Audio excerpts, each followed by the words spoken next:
반갑습니다. 전자기학 이제는 좀 많이 깊이 들어오게 됐는데요. 이제 오늘은 이제 단원이 달라져서 전개의 에너지 및 전위의 단원을 하게 됩니다. 그래서 오늘 첫 번째로는 이제 전개 내에서 점 전하를 이동시킬 때 에너지가 어떻게 드는가를 이제 공부하게 되겠는데, 지금까지 계속 전기장의 색이나 뭐 전속 밀도나 그런 것들에 관심을 가지다가 갑자기 뭐 일이 나오고 에너지가 나오고 이렇게 해서 좀 많이 다르다 생각을 하겠는데, 왜 이런 걸 하게 됐는지 좀 뒷배경을 좀 설명을 하고 시작을 하겠습니다. 이제 챕터 4 전개의 에너지 및 전위. 지금까지 우리는 이제 전개를 구하기 위해서 많은 노력을 했습니다.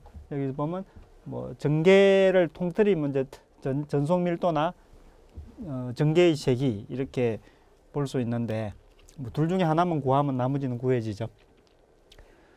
여기서 이제 우리가 지금까지 한 게 뭔가를 구하기를 시작을 했다 그러면 대칭성이 있는가를 많이 살펴봤습니다. 대칭성이 있으면 가우스 법칙을 쓰면 아주 좋죠. 뭐 대칭성이 있을 때 쿨롱의 법칙을 써서 안 된다는 건 아니지만, 쿨롱의 법칙보다는 가우스 법칙이 쉬우니까 대칭성이 있을 때. 그래서 가우스 법칙으로 이제 가우스 법칙을 이용해서 이제 구해 봤었는데, 대칭성이 없을 때는 어쩔 수 없이 이제 쿨롱의 법칙으로 푸는 방법을 알아봤습니다.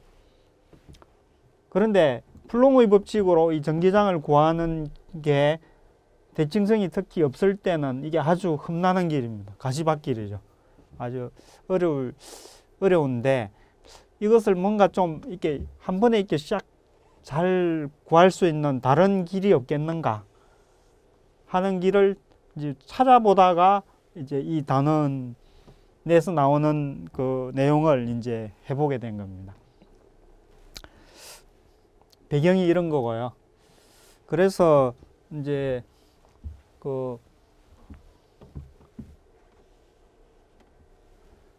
어떤 함수가 있어 가지고 그 함수를 뭐 간단한 미분을 몇 번 한다거나 해서 우리가 원하는 이런 전기장 뭐 또는 전속 밀도를 뭐 어떤 함수가 이렇게 있어 가지고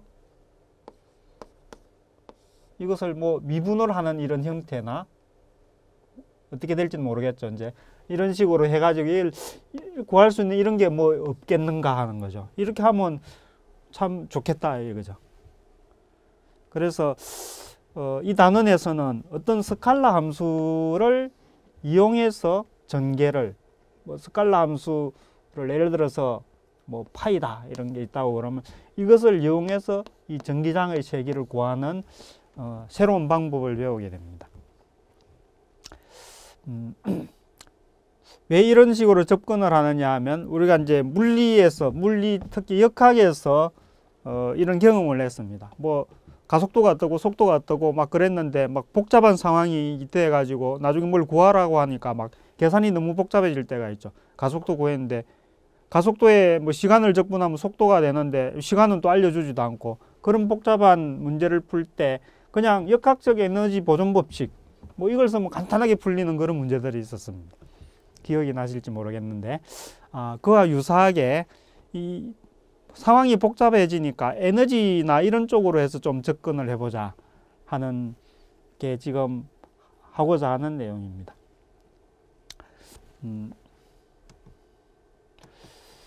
그래서 예를 들면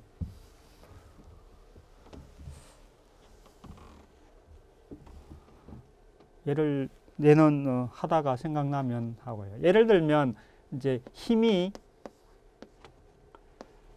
이거 나중에 하면서 하겠습니다. 자, 맨 처음에 이제 일이 나오는데, 이런 물리에서 이런 W로 표시하죠. 힘은 이렇게,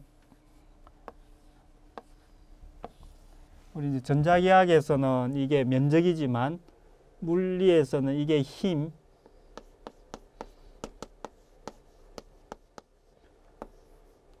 이제 S는 디스플레이스먼트죠. 변이죠. 이제 힘과 변이가 있는데 위치 따라 힘이 바뀌고 방향도 막 다르고 할 때 가장 이게 이제 범용적인 식이죠. 자, 이 그림을 보면 이제 A점에서 B점까지 이렇게 곡선을 따라서 이렇게 이제 가는데 이 가는 곳마다 힘이 임의로 이렇게 좀 항상 이렇게 콘스탄트가 아니고 여기서는 이렇고 뭐 여기서는 또 이렇고 이렇게 바뀔 수 있다고 그러면 이때 1이라는 것은 이 조각조각의 2를 다 합친 걸로 구하면 될 겁니다.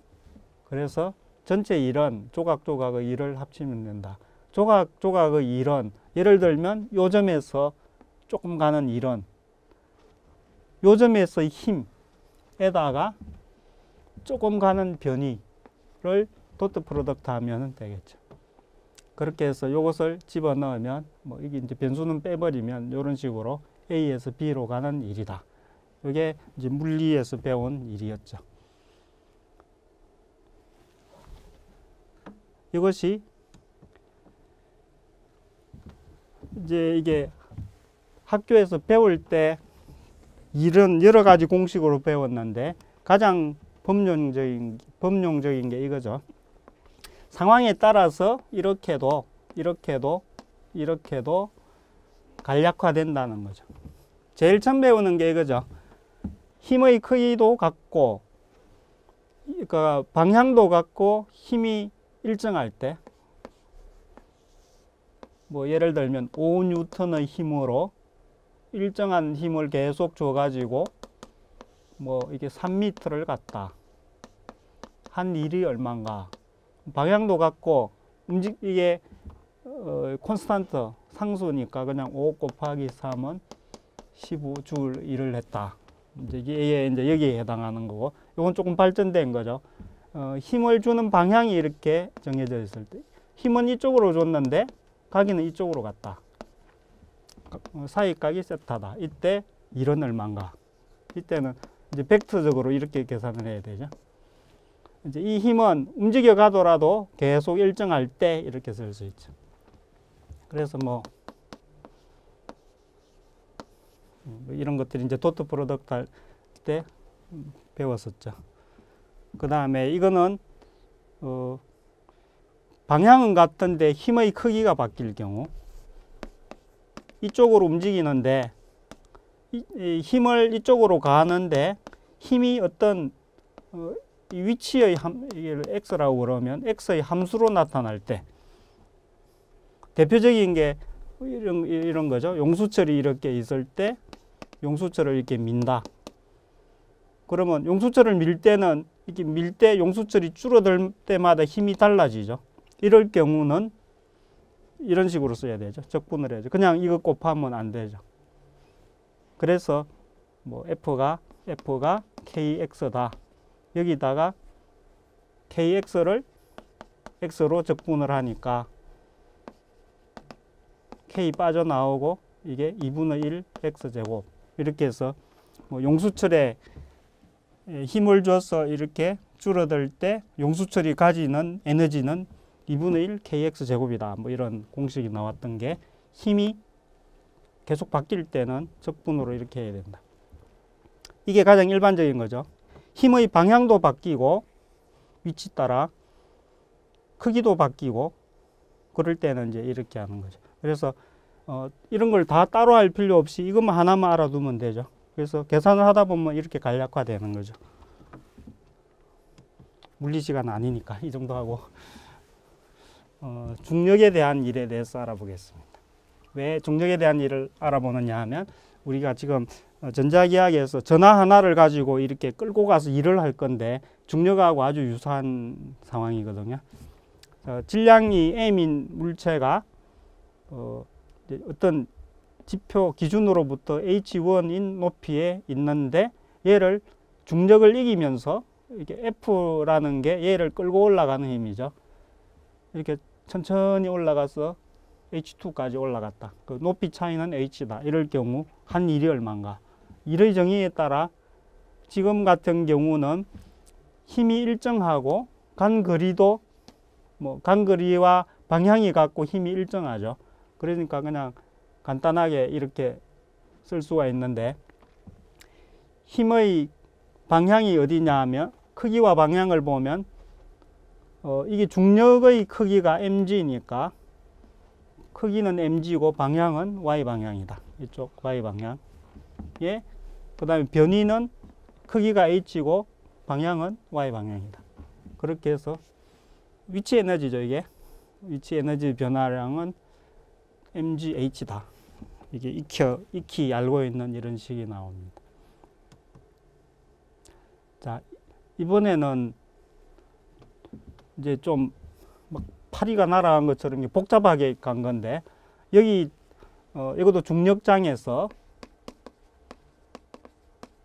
그러니까 중력이 다 아래쪽 방향으로 작용을 하고 있습니다. 이때 M이라는 물체를 이렇게 막 움직여 갔을 때 한 E이 얼마인가. 여기 좀 잘못된 게 있는데요. 여기에 이 물체를 이렇게 끌고 가기 위해서 작용한 힘은 중력을 이기면서 갔기 때문에 이렇게 돼야 됩니다. 이게. 그래서 한 일은 힘에다가 간 거리를 곱한 거죠. 그래서 힘은 여기 가한 힘은 중력을 이기면서 y 방향으로 가한 힘이다. 그렇게 해서 이제 이런 식으로 해서 이제 이것들은 각 위치마다 이렇게 계산이 되어야겠죠. 지금 상황 같으면 아주 복잡하게 이제 계산이 되겠죠.